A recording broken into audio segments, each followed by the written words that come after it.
So this reopening is a long time coming, and some say that the economic momentum will pick up so quickly that GDP will grow faster than Singapore for the first time in 15 years. What's your own assessment of how quickly that momentum will pick up? Yeah.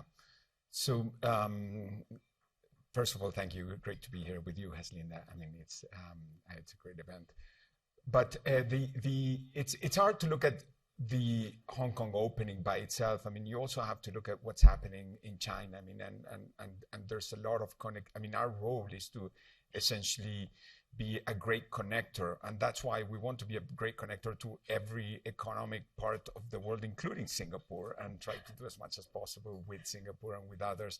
But the linkage to China by being in Hong Kong, which is the most international city of China and the most Chinese city outside of the mainland, it's a very unique position. So we are very connected with the activities and what happens in the mainland. And the reopening of China in particular has been faster than what many people predicted. If I had asked you 3 months ago, I mean, will we be in this situation by early January of completely opening up? It would have been really difficult to predict that.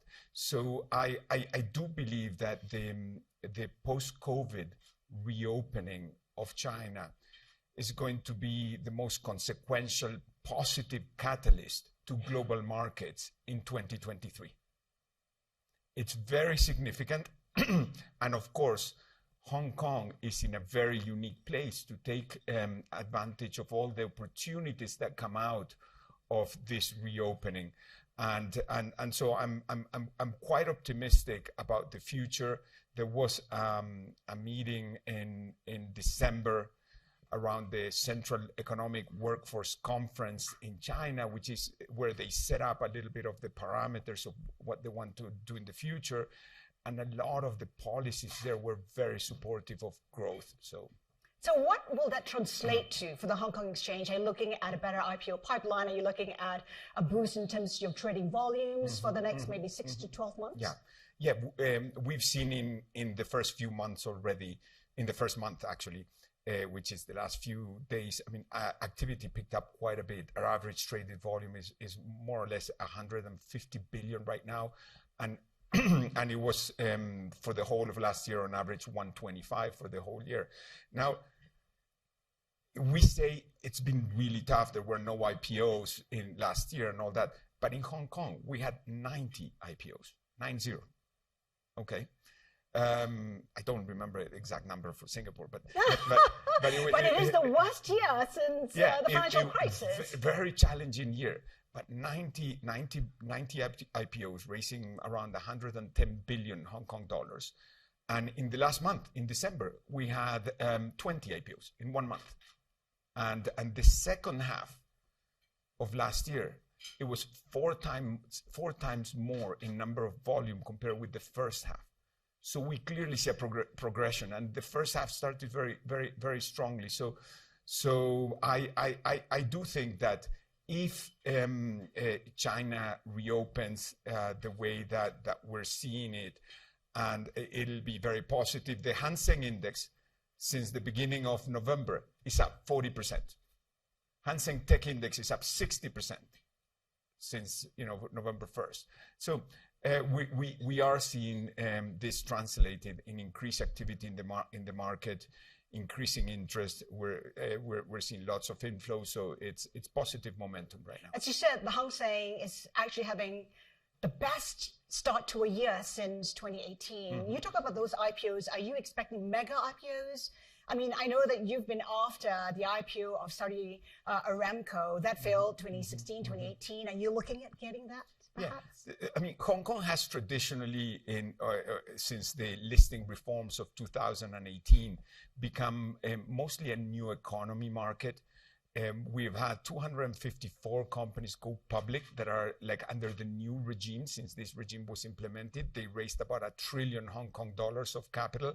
So what we want to make sure is that we are a market that can be suited for like lots of companies. Right now, we're seeing a lot of Chinese companies in the technology area and the new economy area that want to list. Some of them don't fit the criteria, so we're adjusting. We're working on a new listing regime that would essentially allow companies with no revenues or with no profitability, but that they have high valuations, high investments in R&D, companies in artificial intelligence, quantum computing, space technology, areas that are a little bit different. So that requires that we adjust the regime to really fit the companies of tomorrow. Now, something you mentioned, foreign companies that may be coming to our market, and there is also a new development that occurred in the last few months, and it's been announced by CSRC and this SFC, that essentially, for the first time ever, international companies that decide to make Hong Kong their home for listing Hong Kong, either dually listed or listed in Hong Kong, that they will qualify to be able to be bought by investors from the mainland. So this is very interesting because not only you're seeing the mainland trying to attract capital from international to invest in the mainland, but you're also seeing they're opening up, going to say, okay, this huge investment pool, which is very active, the retail of China, this is about 1 trillion of liquidity every day that they invest. They will be able to buy international companies that list in Hong Kong. And so Hong Kong will be the only market in the world whereby by being there, you're able to attract all the institutional investors from all over the world, the traditional institutional investors from anywhere that Hong Kong have been well known for many years, but also the domestic retail base, only market in the world. So this is a great development. We're going to be implementing this throughout the year, but we think it's a game changer for the future. Not too long ago, quite a number of Chinese companies listed in the US were at risk of being delisted. Mm-hmm. Now that risk has eased somewhat, and those companies were looking at dual listing in Hong Kong. Is that not part of the plan anymore? I mean, what are you hearing from those companies now? Oh, I mean, we have a lot of companies that want to have like a dual listing in Hong Kong. We have dual primaries. We still have like lots of them in the pipeline, but our preference is that companies have an option to list everywhere. I mean, I'm very happy actually if there's an agreement and companies can list in Europe, in Singapore, in New York. That means that there's flow, that there's transactions, that the East and West are communicating, there's connectivity, there are bridges being built. That is good because that means that investors will feel really comfortable coming to Hong Kong, setting up operations in Hong Kong and continuing to build that connectivity. You've talked about how you want the Hong Kong Exchange to be that bridge between mainland China and the world. I mean, of course, China, a capital market of $25 trillion. You say it will be worth about $100 trillion within 10 years. I'm just wondering, with what's been happening in China and the reopening, is China trying to expedite that process or not? Yeah. I'll just like speak for the capital markets itself. There is, I mean, if you look at global capital markets and the asset management industry globally, there's today globally about $120 trillion of debt and equity being allocated to different markets, and international money that goes into the mainland. Today, it's only about 1 trillion, only about 1%. It's very insignificant. The world is massively underinvested in China. Now, you mentioned that the capital markets of China, debt and equity, are about 25 trillion. That's about a little over, 130% of GDP. If you look at most economy, that number is somewhere in the range of 400, 500, 600 even percent. So the opportunity to grow that capital market, and what you'll have is the economy of China will continue growing, but then the reliance on capital markets, because today people devote most of their savings and resources to put it either in real estate or in bank deposits. Very traditional, bank deposits. There's very little going into capital markets. That is likely to continue growing. That is part of an intent also that the market plays an active role in defining the allocation of resources. And something important around COVID also that I want to make sure people know, over the last 2 years, savings in China, which traditionally is high, it's always like 20% of disposable income, it's very, very high. But over the last 2 years, that jumped to over 30%. So there's about $2 trillion of excess savings in the systems in China, 2 trillion. Now with the reopening, that will have to be allocated somewhere, to travel, to like purchase things. So that is a very significant amount. I hope that a good chunk of that comes to the capital markets. Gucho, needless to say, a lot of investors have been bumped by China because of the clampdown. We've seen that in the property sector. We've seen that in the tech sector. That seems to be easing somewhat because China keeps saying, we are open, right? But yet, just in recent weeks, in recent days, in fact, we've seen a clampdown on brokerages, Futu, one of them. I mean, how do you read that? I mean, should investors again be concerned about regulatory clampdown? Yeah. So, I mean, in sectors like internet and definitely the financial sector, and most of my life I worked in the financial sector, so I know how heavily regulated those sectors are. I mean, we're probably going to have continued regulatory intervention and try to, continue trying to see what are the right parameters that need to be set. This was very important in what they call the platform economies and trying to set, how does this work? A lot of these phenomena are quite new. So every country around the world is trying to guess how to regulate this. What is the best way to regulate?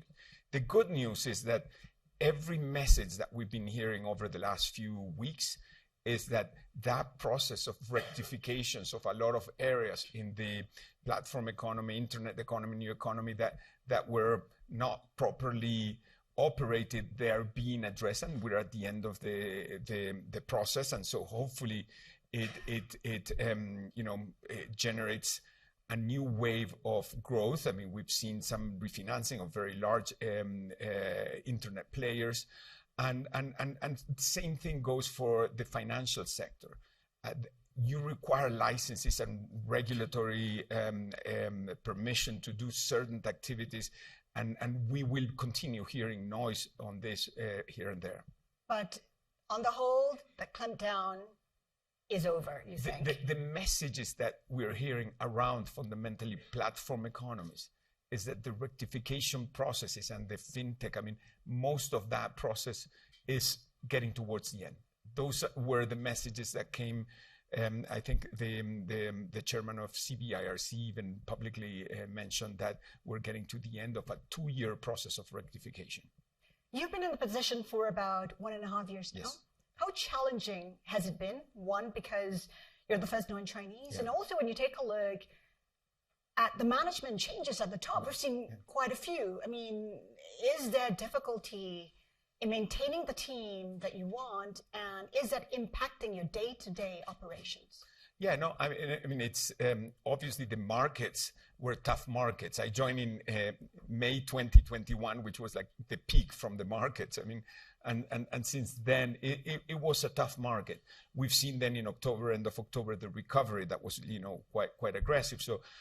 But the key thing is that I was like focused on the long-term fundamentals, and that's why the message that we have is we're trying to build the marketplace of the future, and we're doing that by focusing on 3 areas.